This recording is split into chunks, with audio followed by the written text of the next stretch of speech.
ভোটের অধিকার তা হরণ করে এই আওয়ামী লীগের সরকার তাদের একটা দখলদারি পার্লামেন্ট দখলদারি একটি সরকার বসে আছে। আসসালামু আলাইকুম, আশা করি সবাই ভালো আছেন। এই সংবাদ সম্মেলন দিয়ে লাভটা কি? কোনো লাভ হবে? কোনো লাভই হবে না। আজকে বিএনপি তারা আন্দোলন হিসেবে, প্রতিবাদ হিসেবে, নির্বাচনে কারচুপি হয়েছে সেই প্রতিবাদ হিসেবে তারা তাদের 2019 সালের যে কার্যক্রম সেই কার্যক্রম শুরু করলেন আজ থেকেই এই সংবাদ সম্মেলনের মাধ্যমে। আর অন্যদিকে আওয়ামী লীগ যেহেতু তারা দল ক্ষমতায়, সেই কারণে তারাও 19 সালের এই প্রথম সংসদীয় কার্যক্রম শুরু করলেন আজ থেকে। আওয়ামী লীগ যেহেতু 2018 সালে যে কোনো একভাবে নির্বাচন দিয়ে পাশ করে ক্ষমতায় আসছে এবং সেই ক্ষমতাকে আশাটাকে অবৈধ মনে করতেছে বিএনপি, যে কারণে এই সংবাদ সম্মেলনের মাধ্যমে তারা প্রতিবাদ করলেন।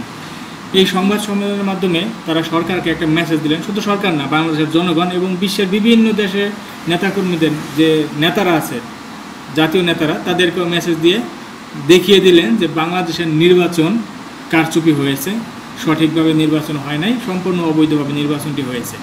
মির্জা ফখরুল ইসলাম আলমগীর সাহেব তিনি তার বক্তৃতায় বলেছেন যে মানুষের ভোটের অধিকার হরণ করা হয়েছে, মানুষের ভোট চুরি করা হয়েছে। এই সরকার পুলিশ দিয়ে মানুষের ভোট আগের রাত্রেই সিল মেরে ব্যালট বাক্স ভর্তি করে রেখেছিল। সম্পূর্ণ অবৈধভাবে ক্ষমতায় আসতে যা যা করা দরকার এই সরকার ঠিক সব কিছু করেই তারা ক্ষমতায় আসছে। তা বিএনপি এই কথাগুলো তারা বলতেছেন, কিন্তু কি মনে হয় শুধু বিএনপি জানে এই কথাগুলো? বাংলাদেশের সমস্ত মানুষ এটা জানে যে এই সরকার তারা সুস্থভাবে নির্বাচন দিয়ে ক্ষমতায় আসে নাই, নির্বাচনে তারা কারচুপি করে ক্ষমতায় আসছে।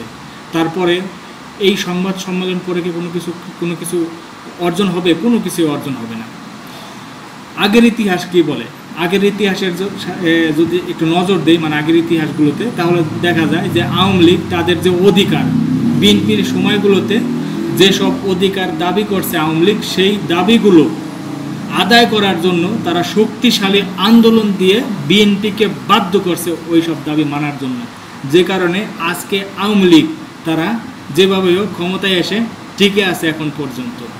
বিএনপি যদি ওইরকমভাবে শক্তিশালী একটা আন্দোলন গড়ে তুলতে পারত সরকারের বিরুদ্ধে, তাহলে আওয়ামী লীগ সরকার এত দূর আসা তো দূরের কথা, 2014 সালে যে নির্বাচন করছে তারা সে নির্বাচন করতেও পারত না। 1996 সালে বিএনপির বিরুদ্ধে আওয়ামী লীগ যে আন্দোলন গড়ে তুলেছিল, এরপরে 2006 সালে আওয়ামী লীগ লগি বৈঠার আন্দোলন যেভাবে গড়ে তুলেছিল বাংলাদেশে, এরকম আন্দোলন বিএনপিকে এখন করতে পারবে? মনে হয় পারবে না। আওয়ামী লীগ যেরকম তাদের সব দাবিগুলো মানার জন্য সরকারকে বাধ্য করছে আন্দোলন করে, সরকার দাবিগুলো মেনে নিয়েছে, ঠিক একইভাবে যদি বিএনপি তারাও শক্তিশালীভাবে আন্দোলন গড়ে তুলতো বা আন্দোলন গড়ে তুলতে পারত, তাহলে আওয়ামী লীগও এই বিএনপির দাবিগুলো মেনে নিয়ে তারাও বাধ্য হতো নির্দলীয় নিরপেক্ষ সরকারের অধীনে নির্বাচন দিতে। বর্তমানে বিএনপি তার যে অবস্থা, সেই অবস্থায় এরকম শক্তিশালী আন্দোলন দেওয়া তো দূরের কথা, যে আগের যে আন্দোলন হয়েছে সেই তুলনায় অর্ধেক শক্তিও তারা গড়ে তুলতে পারবে না।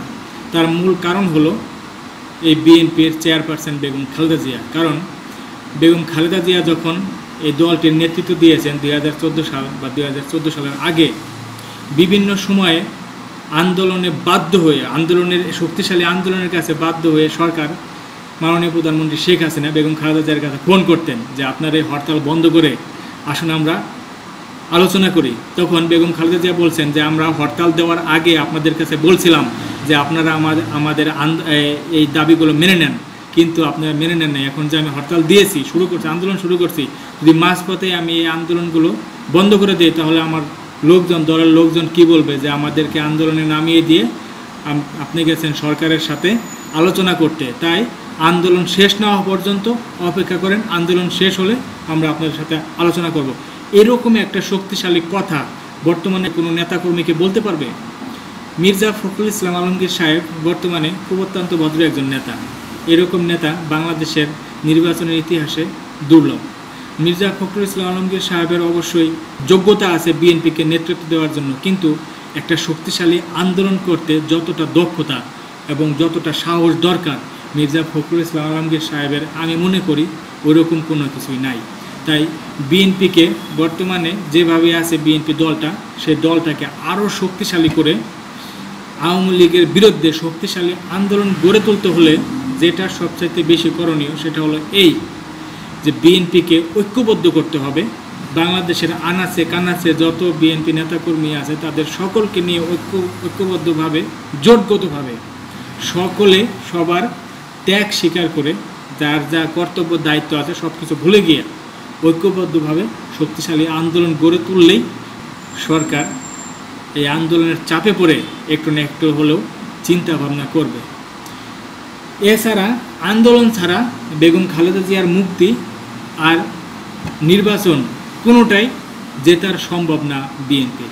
আগামী 5 বছর পরেও সরকার একই ধারায় নির্বাচন দিয়ে ক্ষমতা আসবে, যেহেতু সরকারের নেতাকর্মীরা বলেছেন 2041 সালে বাংলাদেশ হবে একটা উন্নয়নশীল দেশ। তাই 2041 সালের আগে আওয়ামী লীগ সরকার ক্ষমতা ছাড়বে বলে মনে হয় না।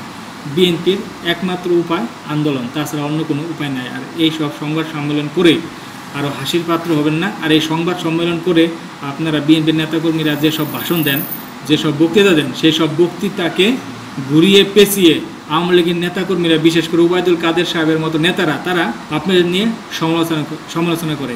তাই বলবো এই সব কিছু বাদ দেয়া, যাতে বিএনপি একটা শক্তিশালী দল হয় এবং আগামীতে যে কোনো আন্দোলনের নেতৃত্ব দিয়ে আন্দোলনকে সফল করতে পারে, সরকারের কাছ থেকে আন্দোলন করে দাবি আদায় করতে পারে, ওইরকম কিছুই চিন্তা ভাবনা করেন।